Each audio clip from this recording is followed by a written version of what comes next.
Hello বন্ধুরা, good morning and welcome back to my channel. আশা করছি তোমরা সবাই খুব ভালো আছো। তো আমরাও ভালোই আছি। তো দেখো এখন বাজে ঘড়িতে হচ্ছে 6:15। তো এখন আমি উঠেছি ঘুম থেকে। তো ভাবলাম তোমাদের সঙ্গে সময়টা শেয়ারই করি। আর আজকে আমি তোমাদের সঙ্গে সারাদিনের ব্লগ শেয়ার করব না, শেয়ার করবো আমি সকালবেলা ঘুম থেকে উঠে আর কি কাজকর্ম করি, মানে আমার এভরি মর্নিং যে রুটিন থাকে সেগুলোই আর কি তোমাদের সঙ্গে আজকে আমি শেয়ার করব। তো সারাদিনের ব্লগ শেয়ার করব না, প্রথমে বললাম। তো চলো ভিডিওটি স্কিপ না করে দেখতে থাকো। সারাটা দিন কী করি না করি সমস্তটাই তোমাদের, সারাটা দিন বলতে সকালটা আর কি আমি কিভাবে কি করি না করি সেটাই তোমাদের সঙ্গে শেয়ার করব। তো দেখো প্রথমে দেখতেই পাচ্ছ যে ঘড়িটা তোমাদের টাইমটা দেখালাম কখন ঘুম থেকে উঠি। রোজই কিন্তু ওই টাইমেই ঘুম থেকে উঠি আমি। তো এখন দেখতে পেলে বাইরের আকাশটা তোমাদের সঙ্গে একটু শেয়ার করলাম। ভীষণই মানে মেঘলা মেঘলা ওয়েদার হয়ে আছে, কিন্তু বৃষ্টির কোনো নাম নেই, একদমই বৃষ্টি হয়নি, শুধু ওই মেঘলা ওয়েদারই হয়েছিল। তো যাক, একটু গরম থেকে তো স্বস্তি পাওয়া গেছে ওই মেঘলা ওয়েদারটার জন্য। তো বৃষ্টি হয়নি আমাদের এদিকে, আর এদিকে ওদিকে শুনছি অনেক বৃষ্টি হয়েছে, কিন্তু আমাদের এখানে একদমই বৃষ্টি হয়নি। আর হ্যাঁ বন্ধুরা, তোমাদের ওখানে কার কার ওখানে বৃষ্টি হয়েছে একটু কমেন্ট করে জানাবে। তো এখানে দেখো আগের দিনের অনেকগুলো জামা কাপড় ধুয়েছিলাম, সেগুলো সব এই চেয়ারটাতে এখানে রাখা ছিল। তো এগুলো আর আমি গোছাইনি, গোছানো হয়নি। আর আগের দিন ঘুরতে গেছিলাম, তোমরা সেই ভিডিওটাও দেখেছো, সেই ড্রেসটা ধুয়ে দিয়েছিলাম। তো সেটাকেও আর গুছিয়ে আলমারিতে তোলা হয়নি, তো সেটাও এখন তুলে নেব। তো সকালবেলাতে এই সমস্ত কাজগুলোই আমার থাকে, তো যেগুলো থাকে সেগুলোই তোমাদের সঙ্গে শেয়ার করবো। তো ভিডিওটি স্কিপ না করে দেখতে থাকো, আমি ঝটপট করে কাজগুলো করে নিই।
তো বন্ধুরা, তোমরা দেখতেই পেলে আমি ঘর ঝাড়ু দিয়ে তারপরে হচ্ছে গ্যাসের রান্নার যে গ্যাসের উনান টুনানগুলো ছিল সেগুলো আমি ভালো করে মুছে নিয়েছি। যেহেতু আগের দিন রাতেবেলাতে পরিষ্কার করে রাখলেও মানে কি সকালবেলাতে বাসি হয়ে থাকে না, সেটাকে একটু পরিষ্কার করতে হয়।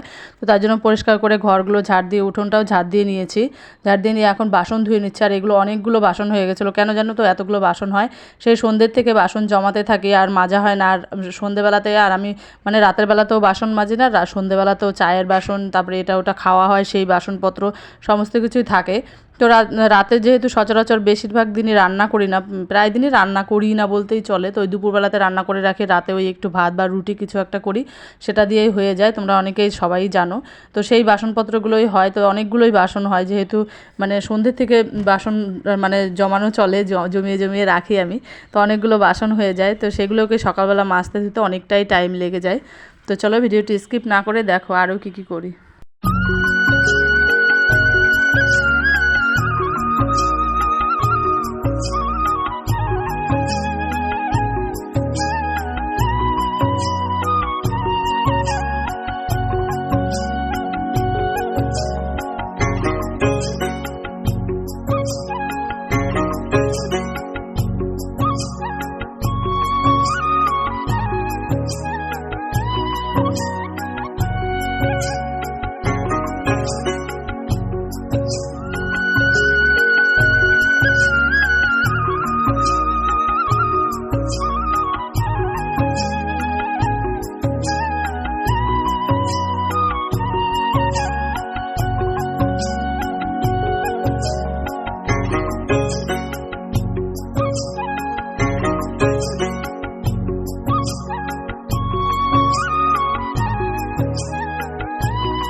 তো তোমরা দেখতেই পেলে কলতলাটাকে ভালো করে পরিষ্কার করে নিয়েছে। আর কলতলাটার পাশেই মানে একটা বড় একটা কাঁঠাল গাছ আছে আমাদের, সেই গাছ থেকে আর কি পাতা পড়ে পড়ে সেই কলতলাটা একদম পুরো নোংরা হয়ে থাকে।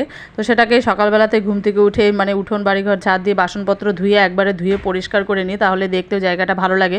আর পরিষ্কার পরিচ্ছন্ন থাকলে কি বলো তো, দেখতে বা নিজেদের থাকতেও একটু অনেকটাই ভালো লাগে। তো তাই জন্য একটু পরিষ্কার পরিচ্ছন্ন করে রাখার চেষ্টাটাই আমি সবসময় করি। তো ওদিকে দেখো আমি ব্রাশ করে ফ্রেশ হয়ে ঘরে চলে এসেছি। এসে বাসনগুলো যা মেজেছিলাম সেগুলো যার যার জায়গায় আর কি যেখানে রাখার সেখানে রেখে দেবো, তাহলে আমার খুঁজে পেতে সময় হবে। যেহেতু এখন আমি একটু পরে রান্না বসিয়ে দেবো, ওই মনে করো 1 ঘন্টার মতো লাগে। 6টা 15 থেকে ওই 7টা 15 20 এরকমই বেজে যায় এই বাসি কাজকর্মগুলো আমার সমস্ত কিছু করতে। তো এই মানে কি বলবো, আর ক্যামেরাটা অন করা ছিল, আমার হাজব্যান্ড দেখেনি, তো এখানে চলে এসেছিলো, এসে তারপরে দেখে চলে গেল আবার। তো একটু হাতটা দেখা গেল। তো এই বাসনের ঝুড়িটা না ওখানে নিচে রাখা ছিল, তো দেখছি নিচে দিয়ে একটু কেমন যেন জল লেগে লেগে বা আমি যখন ঘর মুছি তখন মানে একটু জল লেগে লেগে একটু নষ্ট নষ্ট হয়ে যাচ্ছিলো। তো তাই জন্য আবার ওয়ালে লাগিয়ে নিয়েছি। আর এদিকে দেখো ছেলে ঘুম থেকে উঠে গেছে। তো প্রথমে যখন আমি ঘর ঝাড় দিচ্ছিলাম তোমরা হয়তো খেয়াল করনি, বা জামাকাপড় গোছাচ্ছিলাম, তখন আমার ছেলে কিন্তু বিছানায় ঘুমানোই ছিল। তো ও ওঠেনি ঘুম থেকে, তাই জন্য তখন বিছানাটা গোছানো হয়নি। তো এখন তাই জন্য আমি বিছানাটা গুছিয়ে নিচ্ছি। তো মানে সকালবেলাতে ঘুম থেকে উঠে না এই বিছানা গোছানোটা সবথেকে আমার বেশি মানে ইম্পর্টেন্ট মনে হয়। রান্না করতে যাওয়ার আগে আমি বিছানাটাকে সুন্দরভাবে গুছিয়ে রেখে যাই, না হলে আমার ঘরটা একদম ভালো লাগে না দেখতে। আর আমার কেমন যেন ভালোও লাগে না, আমার মনও ভালো লাগে না, বা আমার কোনো কাজে মনও বসে না। তো দেখো ফ্রিজ থেকে একটু জল নিয়ে আর একটু জল মিশিয়ে একটু সকালবেলাতে খেয়ে নেবো, পেটের পক্ষে ভীষণই ভালো। তো আজকের ভিডিওটা আমি এখানেই রাখছি। যদি ভিডিওটা কোথাও ভালো লেগে থাকে তো লাইক কমেন্ট অ্যান্ড শেয়ার করে দেবে, আর কমেন্ট করে জানাবে আমার মর্নিং রুটিনটা তোমাদের কেমন লাগলো। টাটা, দেখা হচ্ছে নেক্সট কোনো ভিডিওতে। ততক্ষণ সবাই সুস্থ এবং স্বাভাবিক থেকো। বাই।